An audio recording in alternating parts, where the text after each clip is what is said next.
Bonjour à vous tous, ravi de vous retrouver pour cette nouvelle vidéo tutoriel d'Airbrush. Je vous propose, comme le dit le titre, de s'entraîner sur les perspectives. J'espère aussi que vous avez eu le temps, la possibilité donc de vous entraîner régulièrement sur vos motifs. Donc ne perdez pas patience, tout arrive à point nommé et surtout entraînez-vous, entraînez-vous. Donc dans cette vidéo, on va revoir les perspectives, j'entends par là quand vous allez faire un paysage, de positionner les motifs au plus loin et de voir ce qui est au plus près. Ça n'a pas les mêmes perspectives et de revoir un peu les dégradés et comment on va réaliser la mer en essayant de créer des nuances et le ciel, vous avez l'habitude. Donc on va voir ça ensemble tout de suite, tous à vos aréographes. Allez, c'est parti. Donc, mon éternel fond blanc, mais ça vous avez l'habitude. Donc, ayez la main légère. On a l'impression que j'insiste, mais le jet de peinture est très faible et c'est pour ça que ça arrive sec. Il faut maîtriser le débit d'air et de peinture. Donc, le ruban adhésif, je crois que c'est le washing tape, on appelle ça comme ça. Vous allez faire 2 tiers, 1 tiers. Quand on fait des paysages, pour que ce soit harmonieux, si vous faites, regardez Jérôme, surtout je pense à vous, dans la capsule que vous m'avez montrée, je pense, si ma mémoire est bonne, vous avez fait moitié-moitié, c'est pas bon. Il faut faire plus le ciel, 2 tiers et 1 tiers l'eau, c'est plus beau à l'œil. Là on utilise du jaune, mais avec parcimonie, et vous avez vu, je vais vous le montrer avec le bâton de buis, je n'ai fait qu'un trait léger, de ce côté-ci et une pointe en bas. C'est pour reproduire un petit peu l'effet sable. On va créer un petit peu de relief pour la mer, le sable. Donc vous prenez une brosse à dents, vous trempez un petit peu et vous allez créer des projections en bleu. Et vous allez refaire pareil avec un petit peu de blanc. Parce qu'il ne faut pas que ce soit trop foncé non plus et trop clair non plus. Et avec un peu le jaune en arrière-plan, ça créera un peu le sable. Donc avec le bleu, on va créer la ligne d'horizon. Jérôme, c'est pour vous. La ligne d'horizon, il faut qu'elle soit toujours plus foncée que l'eau qui est plus proche du bord. Donc j'aurais pu même redonner avec une peinture beaucoup plus foncée, ou refaire peut-être au pinceau très fin un trait bleu sur la ligne de démarcation du scotch, voilà, à cet endroit là, mais cet endroit là il faut qu'il soit toujours plus foncé parce que je vous l'ai dit, répétez, c'est la ligne d'horizon, donc c'est important pour les perspectives du paysage.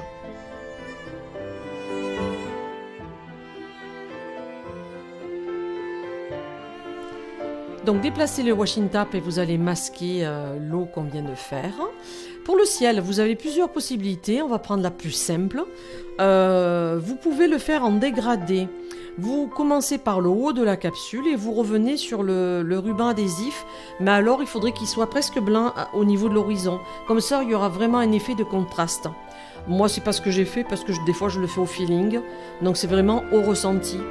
Donc soit vous faites comme moi au ressenti, laissez-vous guider par votre inspiration et imagination. Entre temps j'ai voulu rajouter des nuages, mais alors très légers, et la main légère sur le dégradé. Et un petit peu de bleu foncé, vous voyez, dès qu'on pose quelque chose de plus foncé, ça donne un petit peu, on va le voir sur la fin du motif, ça crée des perspectives quand même. Donc pensez-y à vos perspectives. Donc on va passer à la réalisation de quelques nuages. Après ça c'est vous qui voyez, hein. Vous pouvez en faire deux, pas plus, mais vraiment très peu.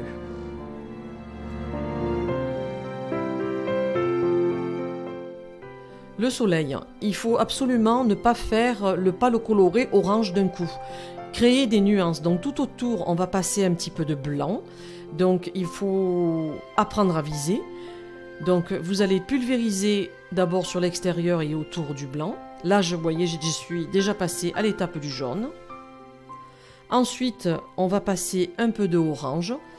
Tout en utilisant 2-3 couleurs, surtout pour le soleil, on ne peut pas faire orange parce que le soleil n'est vraiment jamais peut-être orange dans son uniformité. Il faut créer pareil des nuances.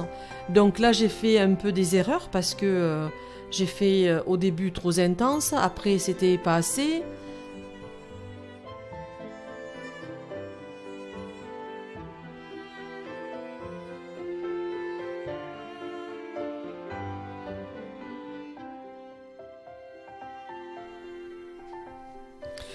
Là, vous allez voir, je vais lever le pochoir et m'apercevoir qu'il est trop intense. Donc je vais revenir soit avec du blanc ou soit on peut remettre du jaune.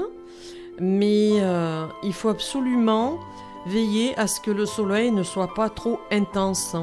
Je trouve que ça peut déranger, je dirais, la finalité du motif. Donc vous voyez, je ne suis pas satisfaite, je le repositionne. Et là, je vais revenir avec un petit peu de blanc pour créer un halo de lumière. Et là, vous voyez, c'est moins intense, je préfère.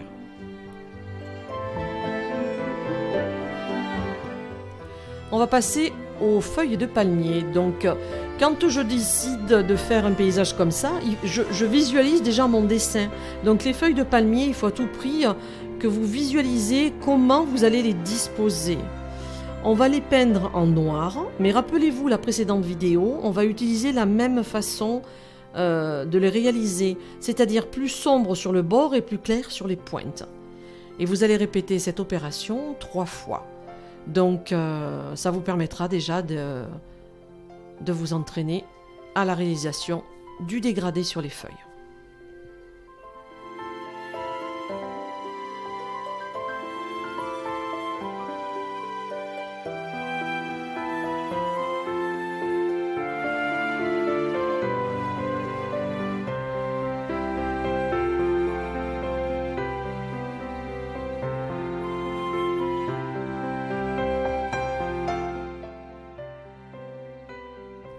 On va positionner le pochoir pas au même endroit que sur la première feuille, vous allez peut-être entre les deux. Vous allez pulvériser le fond blanc de cette feuille et ensuite avec du jaune et du vert. Donc le vert, ce serait bien que si vous avez sous la main un vert un peu intense. Si vous n'avez pas, prenez, ça dépend le vert que vous avez. Si vous avez un vert foncé, vous allez repartir du bord externe de la capsule le vert et vous allez le dégrader et vous remettrez un petit peu de jaune sur la pointe de la feuille. Parce qu'il est important que ce sont des feuilles qui se retrouvent au premier plan de votre motif. Et donc il faut créer un petit peu... C'est pour ça quand je parlais de perspective, l'œil comprend que c'est une branche et un feuillage qui se trouvent plus proche de vous que la mer qui est éloignée avec les motifs de l'horizon. J'espère que je suis claire. Hein. Et oui, j'ai fait une bêtise. J'ai nettoyé le godet entre-temps. Il restait de l'eau, vous voyez. Ça m'arrive à moi aussi. Donc ce que je vais faire, je vais continuer à pulvériser un petit peu de jaune pour garder, parce que je ne vais pas lever le pochoir, hein, autrement ça va baver. Donc je remets un peu de vert sec et je lève le pochoir. Et là, ce que je fais, si ça vous arrive, vous appuyez sur le clapet simplement vers le bas et je vais le sécher la peinture. Vous voyez, je n'appuie seulement que de l'air, il n'y a pas la peinture. Ça me permettra de le sécher pour que je puisse repositionner mon pochoir pour les 2 feuilles qui me restent à faire. Alors vous allez répéter la même opération, donc le fond blanc, toujours avec... Alors là on n'est pas obligé de remettre un vert intense, vous pouvez faire... Parce que moi il me restait du vert dans le godet, donc j'ai remis simplement 2 gouttes de jaune, et ça a fait un jaune un peu citron, un jaune vert. Donc ça suffit amplement parce que là je voulais un peu un effet de lumière. Vous allez voir, je vais lever le pochoir et on va voir par rapport à la première feuille, elle est plus intense. Vous voyez, quand on parle de perspective, c'est créer des zones plus claires et plus sombres et ça crée ce fameux tableau. Et là on répète la dernière feuille, fond blanc et le dégradé de vert et de jaune.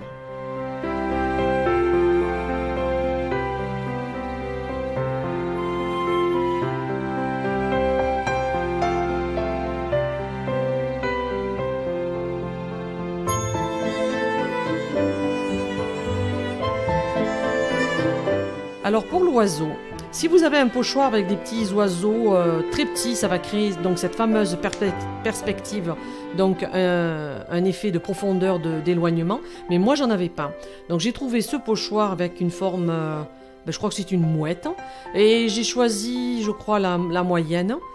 Et donc on a l'impression qu'elle passe plutôt proche de nous en fin de compte.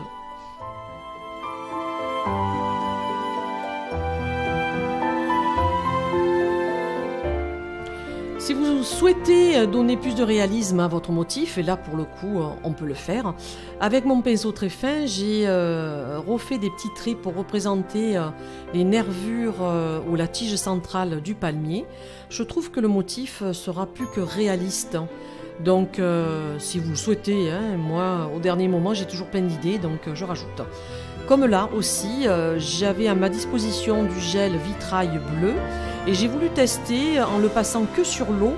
On va voir si le rendu sera plus intense et pour donner un effet un petit peu de transparence et d'effet miroir.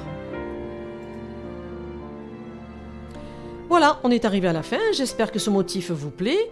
Entraînez-vous régulièrement, pensez à tous les exercices qu'on a fait pour pouvoir les reproduire. Postez les vidéos comme vous avez fait sur ma page Facebook, j'y réponds et je tâche de vous donner des conseils. Un petit pouce bleu me fera plaisir parce que ça me permet de m'encourager pour vous trouver des tutos de nail art et de vous aider dans cette technique d'airbrush qui n'est pas si facile que ça. Donc Jérôme, pour vous, refaites un petit peu un paysage avec les astuces que j'ai pu vous donner. Je vous dis à très bientôt, partagez. Merci à vous tous. Vous êtes de plus en plus nombreux et ça me fait énormément plaisir de partager mes astuces et cette magnifique technique qui est l'airbrush. À très bientôt et merci à vous tous.